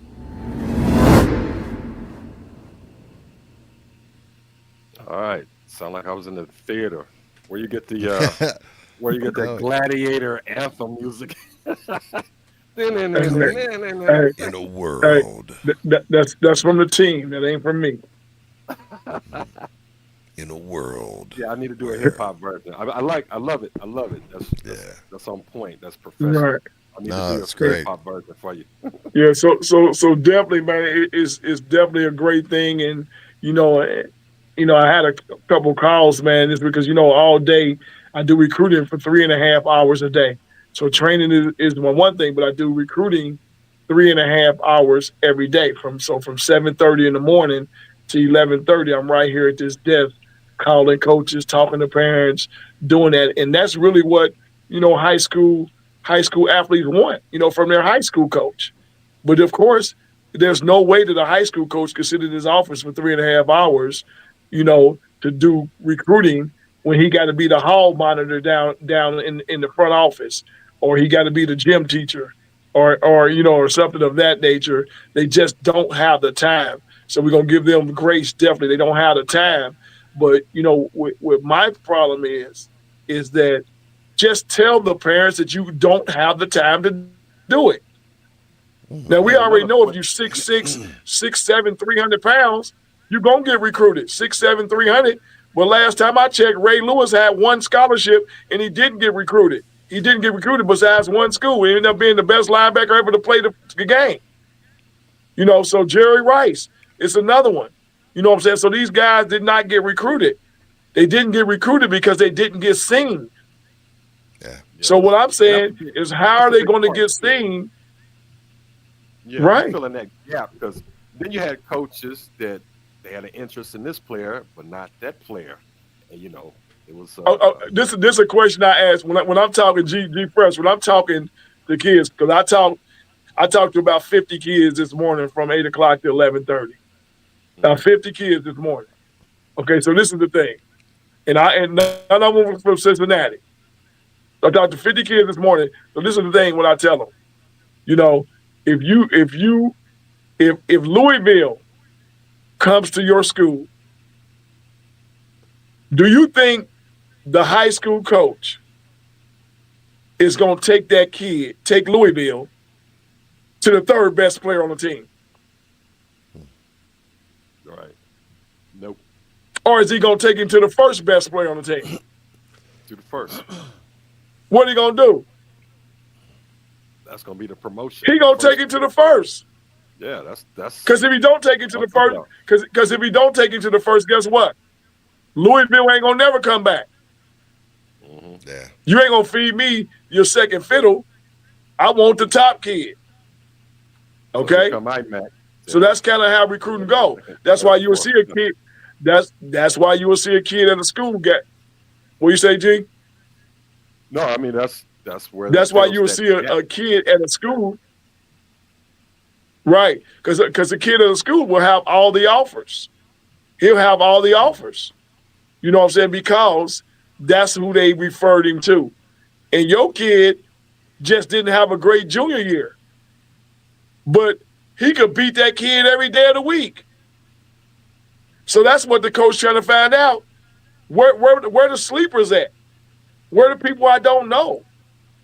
You know what I'm saying? So that's why a athlete will be in IMEC National Magazine. That's why IMEC, because I'm going to work 3.5 hours a day for him.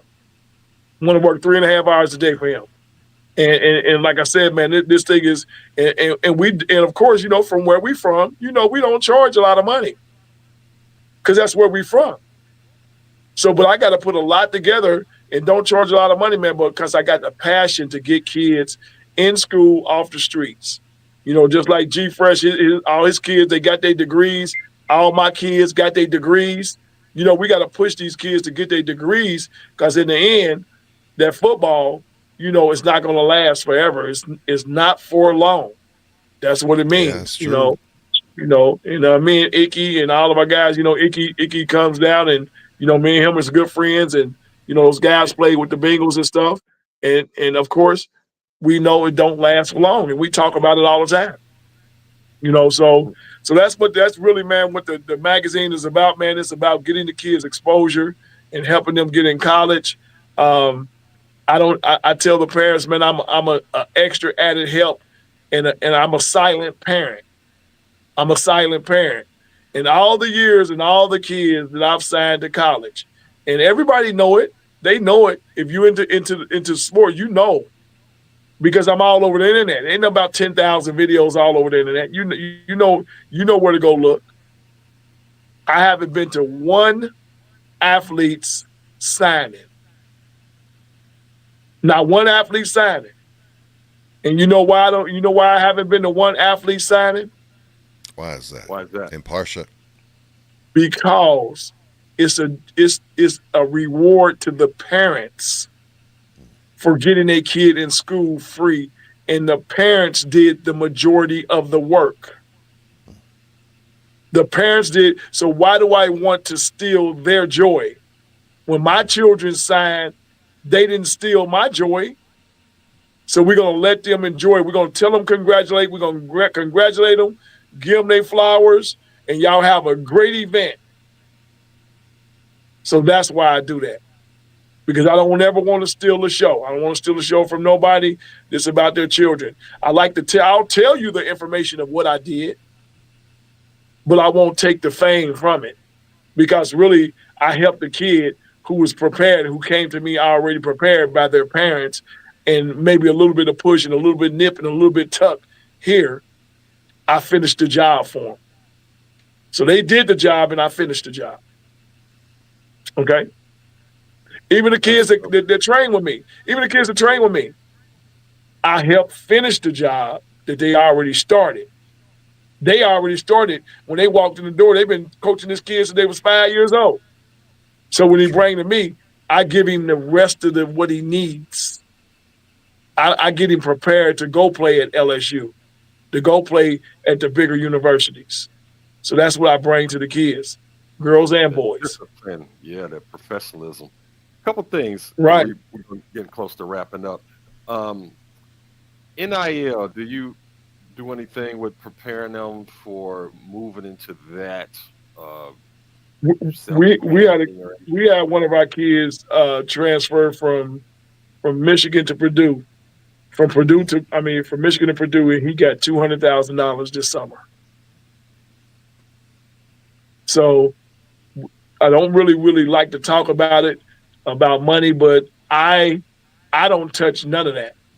So if I have a kid that's getting that, that's between him and his parents. You know, in No, that's business, man, it's like a you, fine, you it's a fine line offer any in that advice. when you do right, right, when you're dealing with these athletes. So we don't want to be on the part of that. You know, we wish them the best. Our job is to help them get in college. You know, Yeah. and that's all that NIL deal stuff is their parents. I know if they had NIL when I was in college, Man. Stop it! You already know. But in a sense, I was telling somebody this, Gene. In a sense, they really did have NIL if you went to a big enough school. Because when my son was at LSU, his check was about $3,400 a month. So every month he got $3,400 in the bank. So they paid for a school and gave him 40 grand cash. And that was in 2015. I mean, I had my stipend, but it wasn't that much. Yeah, because it's the schools that you go to. And of course, you're talking about the difference of basketball and football. And you're talking about LSU. Yeah. You're talking about LSU. You know, you're talking about when I could tell so many people so many things. Man, one time I kept, a copy of one of those checks and I lost it to show the kids actually what they really working for. Why you got to run this hill? Why you got to run up Wayne Avenue? Money you running after this check is what you running after. You know what I'm saying? So a lot of times, man, you get that money, man. And the thing about it is that ain't the only thing.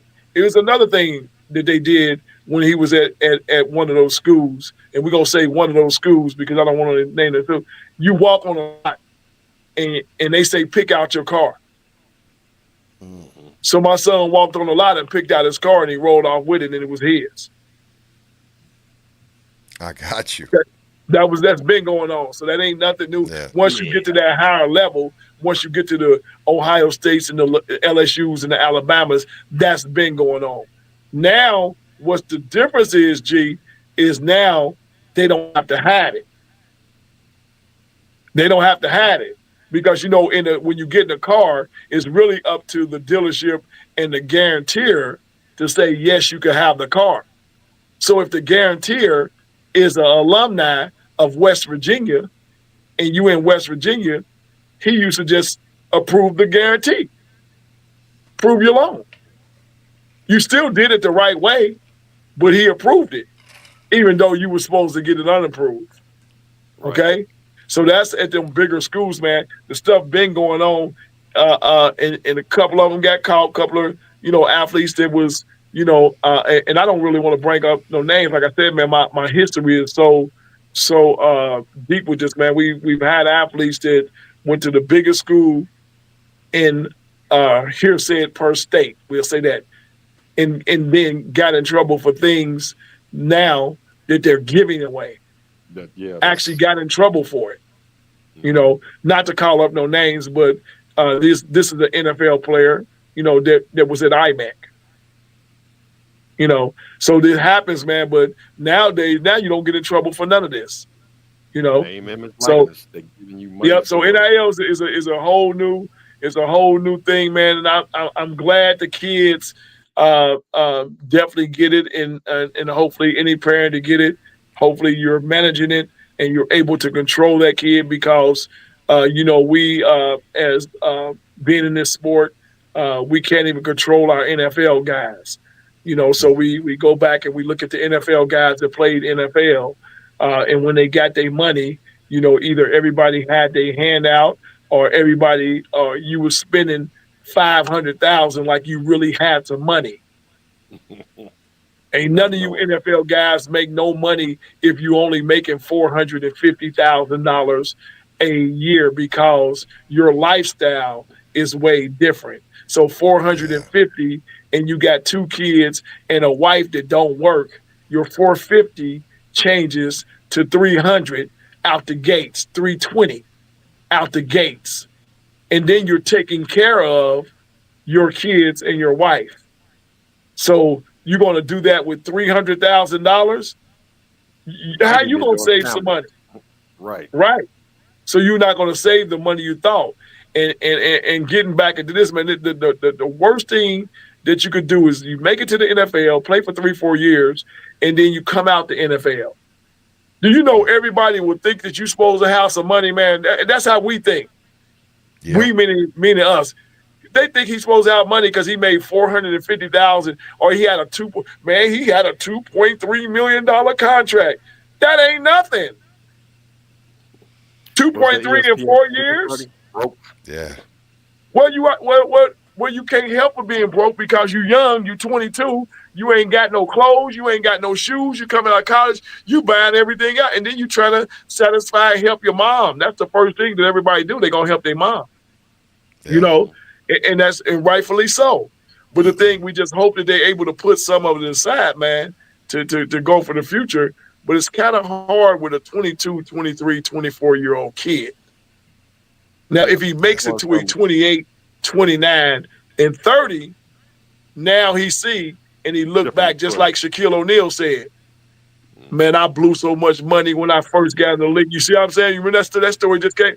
He blew all his money, didn't he?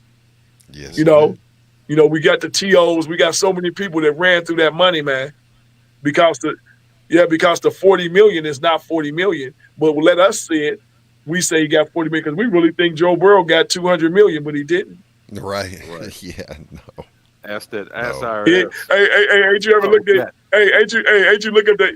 You look up at people's net worth. You be like, how is net worth only 10 million? Shoot, he has $60 million contract. How's his net worth only 10 million? He signed 2-3 contracts. It happens all the time.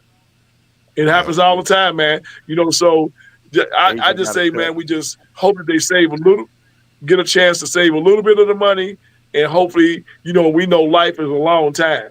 Man, if you had 2-3 million when you came out the NFL, if you didn't invest it right, you ain't gonna have nothing. You could quit the NFL right now, leave with 3 or 4 million, and you ain't gonna have nothing in your life.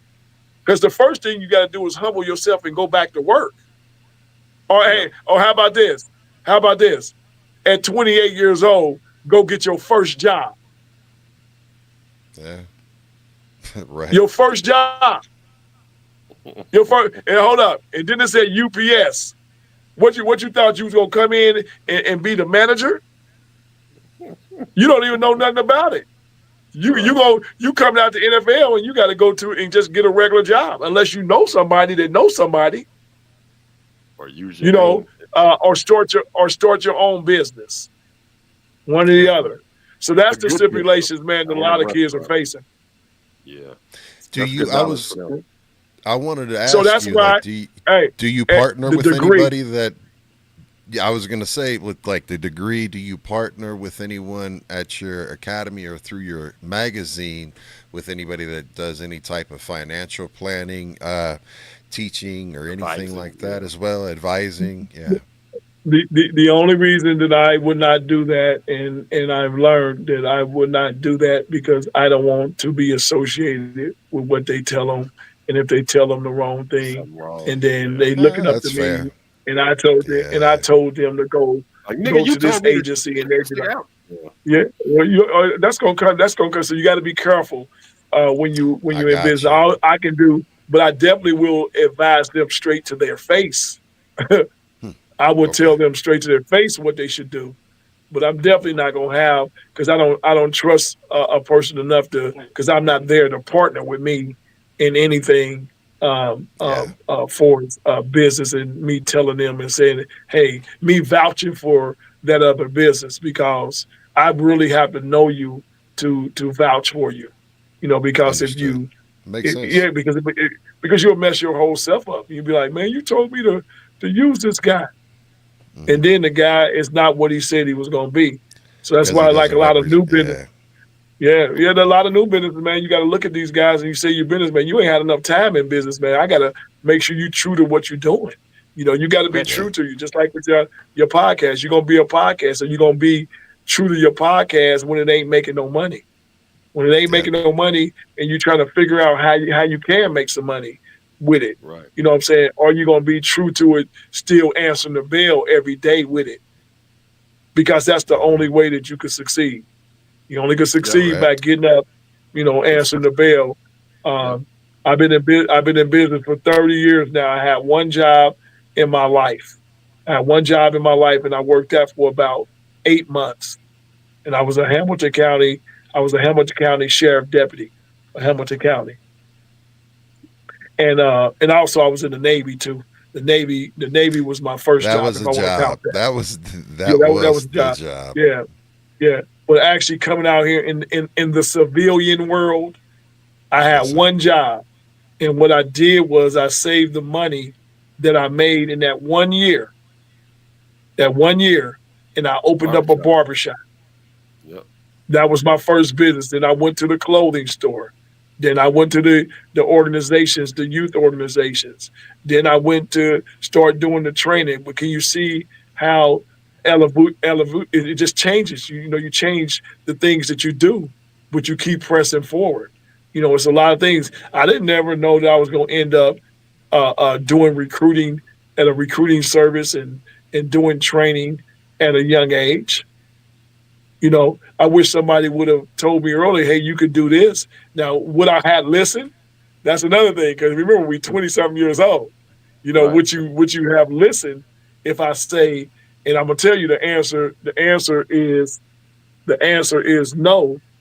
The answer is no, that you would not have listened because you wouldn't have listened because you're so young. So, and I say that because I could tell a kid, hey man, you need to be a trainer, man. You need to be this. And they like, oh, Don't see it. that's how they are. They can't see. What you say? Y'all didn't say it right. You're blind and you can't see. They You see. need to wear sunglasses like DMC. Okay? Yeah. Hey, that's old school. I just told you that's an old school. We get back to old school now. See, it's getting late though, so y'all gonna keep me going, man. I've been to talked all night. You know what I'm saying? I told G I want to be out here in the hour, and I'm running my mouth. You know what I'm saying? Now I'm singing running DMC songs, man. Now, you know what I'm saying? Because see, back then the song they used to talk to us. The music used to talk to us. You understand? And, So and then we and still relate to it today. You know, you ain't gonna be able to relate to a Big Plug the X. You ain't gonna be able to relate because he ain't saying nothing. He ain't saying nothing, man. Not It like don't that. mount. It don't mount up to nothing. You know what I'm saying? So a lot of these rappers, they just rapping. It's the beat. The music Hey, is selling for the beat. Back so in our day, I wonder, back Boogie, back do in we our still day, have the the music. wheel? So what's that? what you say? Do we still have the wheel around? Do we still have the wheel around? Yes, we do. Yeah, let's end on that. Okay. So, All right. So check it out, man. We're Okay. gonna bring back shout out to Big Weez. I spoke to him today. I ain't spoke to that's him in that's what's up. forever. Shout out to Big He Weez. actually called me. So I was like, what's goody, man? So we have a wheel. So what's gonna happen is that when we spin this wheel, there's gonna be two different we'll spin it twice. You'll get two different choices to pick who you are with, who you choose. And it's basically a list. He found a list of 100 best or the top 100 acts, hip hop acts per this list, right? I'm trying to that find the actual list. There's different link. lists out Give me there. a second. It's one we found. Just like kind of get people's vibe on their hip hop acclimate. I wasn't ready for that one, man. You hit me out of nowhere. Yeah, I thought I'd Damn. bring that out. All right, so let's see here. Now I'm ready. All right, so I'm going to share this on the screen real quick.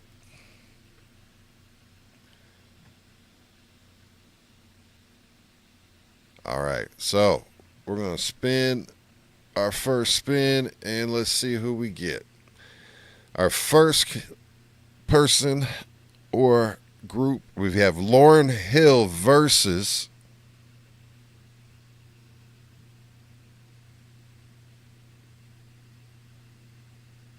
Fabulous. Now it's your Yeah. job to say who you with. Between them two artists. Who I'm with? So Yeah. who are you with, Coach? I'm with Fab. Going with Fabulous? FABO. All right. And why? I'm going with That's Fab. And why is that? Why do you choose Fab over? Because every Lauren? time I go to a concert, Lauren Hill put me to sleep, and she lazy. And she lazy as an artist. She's a lazy artist, and I don't like laziness. Okay, When was the last time so you so went the to one coach of her is not shows? going, huh? No, that's right. When's the last show you We're went to? not of we're hers? not. Say it again, G. You went to one of her shows? Yes, she's late every show she do. She late every show she do, and then she make you go to sleep. That's the rap on her. There it is. It's the truth. I know. It's the truth. There's a lot of complaints about that. So, Yeah, so I'm there gonna go it with Fab. Fab will keep me awake. FABO.